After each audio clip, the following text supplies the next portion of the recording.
करेंगे time table के बारे में और टाइम टेबल हमें कैसे बनाना चाहिए। दोस्तों, ये वीडियो बनाने से पहले हमने IAS, IITs, IIMs और एम्स के टॉपर्स के इंटरव्यूज पढ़े और ये जानने की कोशिश करी कि इन सब में ऐसी कौन सी कॉमन क्वालिटीज हैं, कॉमन ट्रेट्स हैं जिससे ये लोग सक्सेसफुल रहे।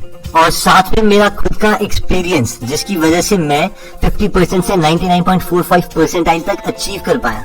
तो चलिए स्टार्ट करते हैं। तो सबसे पहले हम स्टार्ट करते हैं कि हमें टाइम टेबल की जरूरत है क्यों। दोस्तों, हम टाइम टेबल इसलिए बनाते हैं ताकि हम अपने गोल्स, अपने टारगेट्स की तरफ एक नजर रख सकें, एक ट्रैक रख सकें, यानी ताकि आप अपनी लाइफ को जूम आउट करके, अपनी लाइफ में से बाहर निकल के ये देख सको कि जो भी एक्शंस आप ले रहे हो क्या वो आपको आपके टारगेट तक पहुंचाएगा भी या नहीं। आप इसको इमेजिन कर सकते हो एक GPS की तरह कि अगर आप एक टाइम टेबल बनाते हो तो आप एक ट्रैक रख सकते हो कि इतने टाइम पे अगर आप इतनी स्पीड से चलो तो आप इस टारगेट पे पहुंच जाओगे। और बिना टाइम टेबल के आप बस चली जा रहे हो, बिना ये जाने के लिए कि आपको ये रास्ता पहुंचाएगा कहाँ। तो ऑब्वियसली टाइम टेबल बनाना तो बहुत ज्यादा इम्पोर्टेंट है। लेकिन अब नेक्स्ट क्वेश्चन ये आता है कि हमें टाइम टेबल बनाने से पहले किन बातों का ध्यान रखना चाहिए। सबसे पहले आपके दिमाग में दो सबसे ज्यादा इम्पोर्टेंट चीजें होनी चाहिए, long term goals and short term goals. अब लॉन्ग टर्म आपके ऊपर डिपेंड करता है कि आप कितनी बड़ी विजन रख सकते हैं, कितनी दूर का सोच सकते हैं। लेकिन एज अ स्टूडेंट कम से कम आपको 1 साल का लॉन्ग टर्म गोल तो रखना ही चाहिए। तो सबसे पहले आप डिसाइड करेंगे कि आपका टारगेट क्या है, यानी इस साल आप कितने % अचीव करना चाहते हैं। मान लीजिए आपका टारगेट है कि आपको इस साल 90% अचीव करने हैं, तो ये आपका एक लॉन्ग टर्म गोल आ गया, जिसका मतलब ये है कि आपको अपने हर सेशन में, हाफ ईयरली या फिर जितने भी आपके एग्जाम्स होते हैं मेन फाइनल एग्जाम से पहले, हर एग्जाम में आपको एटलीस्ट 90 to 93% के आसपास अचीव करने ही होंगे, क्योंकि ये चांसेस हमेशा रहते हैं कि आप अपना गोल से थोड़ा सा पीछे रह जाए। तो आपको हमेशा थोड़ा ज्यादा एक्सपेक्ट करके उसके अकॉर्डिंग मेहनत करनी है। अब अगर एज अ होल आपको 90% अचीव करने हैं तो आपके दिमाग में होना चाहिए कि कितनी जल्दी आपको सिलेबस खत्म करना पड़ेगा और कितनी रिविजन रिक्वायर्ड है आपके खुद के दिमाग के अकॉर्डिंग। मान लेते हैं कि आपको 1 बार सिलेबस और 2 बार रिविजन करनी होगी इस टारगेट को अचीव करने के लिए। तो आपको ये डिसाइड करना पड़ेगा कि किस मंथ तक आपका पहली बार सिलेबस खत्म हो जाना चाहिए। उसके अकॉर्डिंग आप सेट करेंगे अपना 1 मंथ गोल, यानी इस महीने तक आपका कितना पोर्शन सिलेबस के अकॉर्डिंग खत्म हो जाना चाहिए। और फिर आएगा आपका वीकली गोल, यानी इस हफ्ते तक आपका कितना पोर्शन सिलेबस का खत्म होना चाहिए। और फाइनली आता है डेली गोल, यानी आज आपका कितना पोर्शन सिलेबस का खत्म होना चाहिए, क्योंकि आपके पास हमेशा आज ही है, ना कभी कल था और ना कभी कल आएगा। तो आज जो आप सिलेबस खत्म करते हैं उसके अकॉर्डिंग आपका वीकली गोल अचीव होना चाहिए, और उस वीकली गोल के अकॉर्डिंग आपका मंथली गोल और फाइनली आपका एनुअल गोल अचीव होना चाहिए। यानी एक दिन पहले रात को आपके दिमाग में ये होना चाहिए कि आपको कल कौन सा टारगेट अचीव करना चाहिए, और थ्रू आउट डे आपके दिमाग में ये प्रोसेस चलता रहना चाहिए। अब फाइनली ये सब डिसाइड करने के बाद आता है कि हम टाइम टेबल कैसे बनाएं।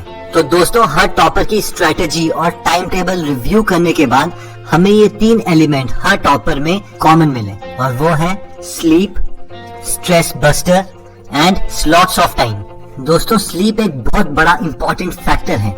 इसको आप इमेजिन कर सकते हो एक मोबाइल चार्जिंग के साथ। जब आप सोते हो आप चार्ज्ड हो जाते हो, और उस फ्रेशनेस के बाद जो आप स्टडी करते हो वो सबसे ज्यादा साइंटिफिकली इफेक्टिव स्टडी है। तो दोस्तों, सोना एक टाइम वेस्टिंग नहीं है, ये हमें चार्ज करता है, दोबारा से वो एनर्जी देता है जिसके लिए हम अगला टारगेट अचीव करने के लिए अपने को प्रिपेयर कर सकें।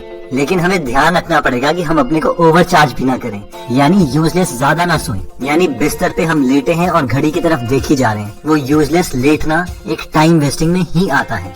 नेक्स्ट जो सबसे ज्यादा इम्पोर्टेंट एलिमेंट पाया गया हर टॉपर की स्ट्रैटेजी में, वो था स्ट्रेस बस्टर। यानी हर टॉपर अपने हर रोज के टाइम टेबल में ये चीज जरूर इंक्लूड करता था कि वो कोई ना कोई ऐसी एक्टिविटी करे जिससे उसका स्ट्रेस रिलीज हो जाए, उसकी टेंशन थोड़ी कम हो जाए। कई लोग इसके लिए सोशल मीडिया का सहारा लेते हैं, जैसे कि फेसबुक, व्हाट्सएप, या फिर कई टॉपर्स वीडियो गेम्स का सहारा लेते हैं। लेकिन ये बहुत ही कंट्रोल्ड मैनर में होता, यानी मैक्सिमम से मैक्सिमम 1 आवर पर डे। और फाइनली आता है स्लॉट्स ऑफ टाइम, यानी हर टॉपर ने कभी भी अपना टाइम टेबल ऐसा नहीं बनाते कि हमने 1 घंटे इंग्लिश पढ़नी है, 1 घंटे मैथ्स पढ़ना है। जब भी उनका टाइम टेबल बनता है तो वो एक टारगेट के अकॉर्डिंग बनता है, यानी आज मुझे ये वाला पोर्शन खत्म करना है 3 घंटे के अंदर अंदर, फिर मुझे ये वाला सिलेबस का पोर्शन खत्म करना है 2 घंटे के अंदर अंदर, और फिर ये वाला पोर्शन। और ऐसे कम से कम 2 या 3 स्लॉट्स वो हर रोज देते, 2-2 घंटे के या 3-3 घंटे के, अपनी कन्वीनियंस के अकॉर्डिंग। ये सारे फीचर्स जो हमने अभी तक डिस्कस करे हैं, ये आप टीना दाबी जो कि IAS के टॉपर थे, ऑल इंडिया रैंक 1,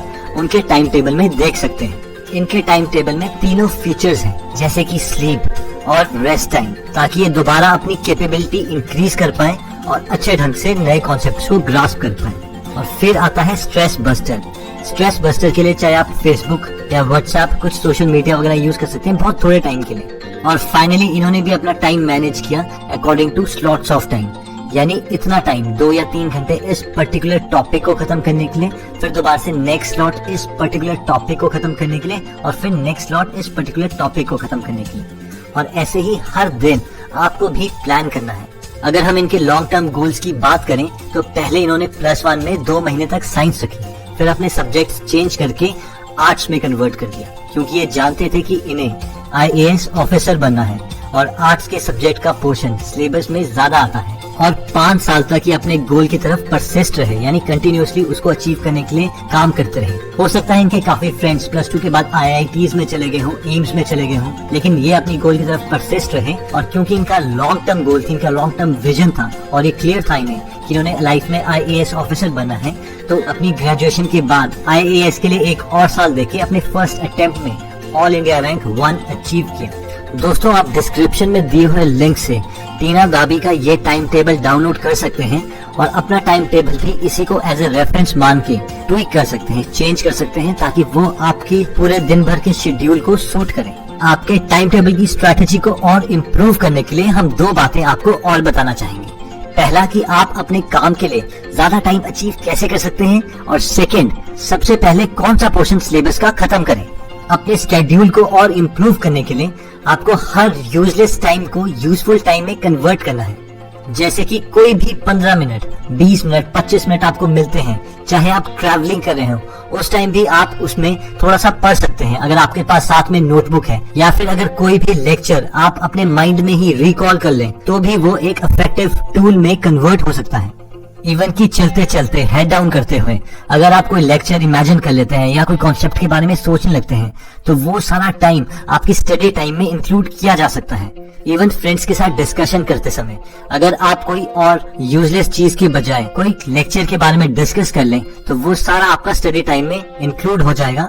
और सब आपको भी यही बोलेंगे, यार पता नहीं, पढ़ता तो वो बहुत कम है लेकिन मार्क्स उसके बहुत ज्यादा आते हैं। क्योंकि बेशक आप बुक्स खोल के नहीं पढ़ रहे, लेकिन फिर भी अगर आप चलते चलते किसी कॉन्सेप्ट के बारे में सोच रहे हैं, तो वो भी आपके एक स्टडी टाइम में इंक्लूड होगा और सबको लगेगा कि ये बिना पढ़े ही बहुत ज्यादा मार्क्स ले आता है।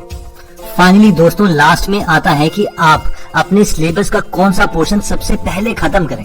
तो जब भी आप कोई नया चैप्टर स्टार्ट करें, तो लास्ट 10 इयर्स के पेपर को एक बार स्किम कर लें, यानी एक बार देख लें कि कौन कौन से क्वेश्चंस उस चैप्टर से पूछे गए हैं। इससे आपको एक आइडिया आ जाता है कि कौन सा कॉन्सेप्ट ज्यादा इम्पोर्टेंट है, और एक विजन बन जाती है उस चैप्टर को कंडेंस करने के लिए, छोटा बनाने के लिए अपने दिमाग में, कि इसमें टोटल इतने कॉन्सेप्ट्स हैं और ये वाले कॉन्सेप्ट्स ज्यादा इम्पोर्टेंट हैं। एक बार आपके दिमाग में वो इमेज बन गई, तो उन कॉन्सेप्ट्स को आप सबसे पहले खत्म करें और उसके बाद बाकी कॉन्सेप्ट्स को, क्योंकि ये बहुत ज्यादा इम्पोर्टेंट है कि आप अपने दिमाग में स्टडी को डोमिनेट करें, यानी स्टडी को छोटा समझें, ना कि स्टडी आपके ऊपर हावी हो जाए।